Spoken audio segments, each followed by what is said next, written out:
जी हाँ, नमस्कार। Newsletter with Rakesh Ranjan में आपका स्वागत है। मैं आज बात करूंगा बिहार की। आपने मोहम्मद शहाबुद्दीन का नाम तो सुना ही होगा। वही मोहम्मद शहाबुद्दीन जिन्हें सिवान का सुल्तान भी कहा जाता था। राजनीति और अपराध के घाल में लौरियारी के दौर में मोहम्मद शहाबुद्दीन ने जो सुर्खियां बटोरी और फिर उसका अंत जिस रूप में हुआ उसकी भी एक लंबी कहानी है। फ़िलहाल आपको बता दें कि मोहम्मद शहाबुद्दीन के पुत्र भी अपने पिता के नक्शे कदम पर ही चल रहे हैं। पूर्व सांसद मोहम्मद शहाबुद्दीन के पुत्र उसामा साहब अपने एक साथी मोहम्मद सैफ उर्फ सलमान के साथ राजस्थान के कोटा में गिरफ्तार किए गए थे। वहाँ से उन्हें सिवान लाया गया, जहाँ अदालत में पेशी के बाद दोनों को 30 अक्टूबर तक के लिए न्यायिक हिरासत में जेल भेज दिया गया। मामला अक्टूबर 2023 यानी इसी वर्ष इसी महीने का है। हुसैनगंज थाना क्षेत्र के छपिया खुर्द गांव में 82 कट्ठा ज़मीन को लेकर विवाद हुआ था।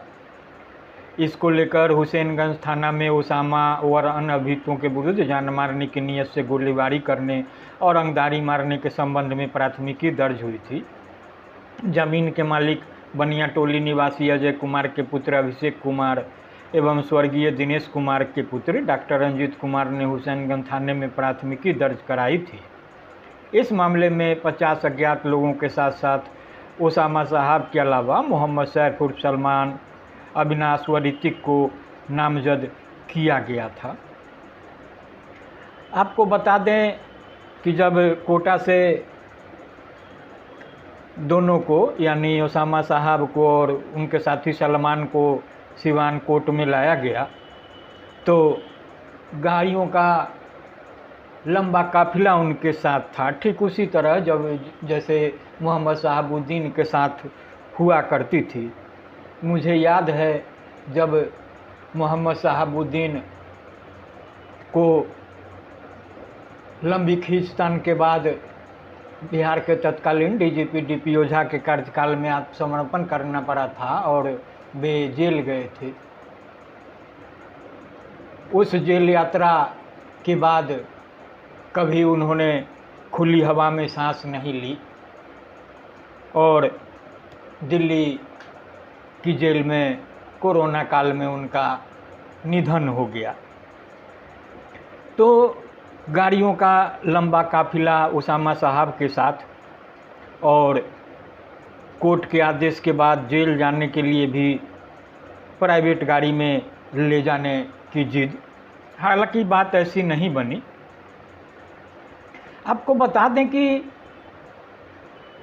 उसामा साहब का नाम राजीव रोशन की हत्या में पहली बार आया था।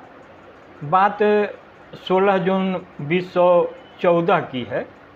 हुसैनगंज थाने के प्रतापपुर निवासी एवं पूर्व सांसद मोहम्मद शहाबुद्दीन के बेटे उसामा साहब पर चर्चित तेजाब कांड के एकमात्र गवाह राजीव रोशन की हत्या कराने की प्राथमिकी कराई गई थी। रोशन 16 अगस्त 2004 को अपने भाइयों गिरीश राज और सतीश राज की हत्या का एकमात्र गवाह था। पुलिस ने अनुसंधान के दौरान उसामा पर आरोप सही न पाए जाने पर उसका नाम केस से निकाल दिया था। इसके अलावा उसामा का नाम 4 अप्रैल 2022 को अपराध के लिए फिर से जुड़ा जब हुसैनगंज थाना के महुवल में खान ब्रदर्स के नाम से जाने जाने वाले रईस खान के काफिला पर AK-47 से गोली चलवाने का आरोप उस पर रईस खान ने लगवाया। रईस खान भी कभी मोहम्मद शहाबुद्दीन के ही दस्ते के सदस्य थे। तो इस गोलीबारी में एक व्यक्ति की मौत भी हुई थी। इस घटना में भी उसामा का नाम आया था। इस मामले में भी पुलिस ने जांच के दौरान आरोप सत्य न पाए जाने पर अनुसंधान में उसे क्लीन चिट दे दी।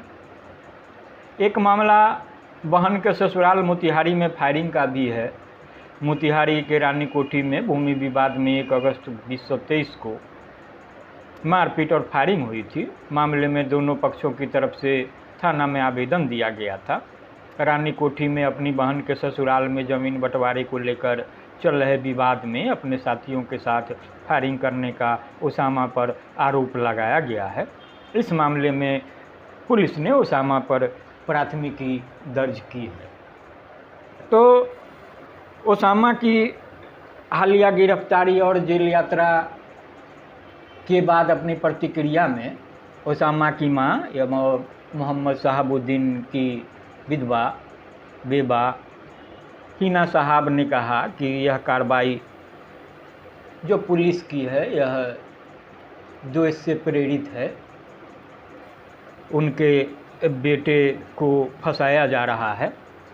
बहरहाल आरोपों की बाबत तो फैसला अदालत से होना है और अदालत की प्रक्रिया लंबी चलती है, लेकिन जिस तरीके से एक के बाद एक केस मुकदमे में उसामा साहब का नाम आ रहा है, वैसे में तो यह कहना गलत नहीं होगा कि उसामा भी अपने पिता मोहम्मद शहाबुद्दीन की राह पर है और अपराध और राजनीति में संतुलन बनाकर वे कहाँ तक अपनी यात्रा जारी कर पाते हैं, यह भी देखना दिलचस्प होगा। तो आप इसे सुने और गुने। आज इतना ही। नमस्कार।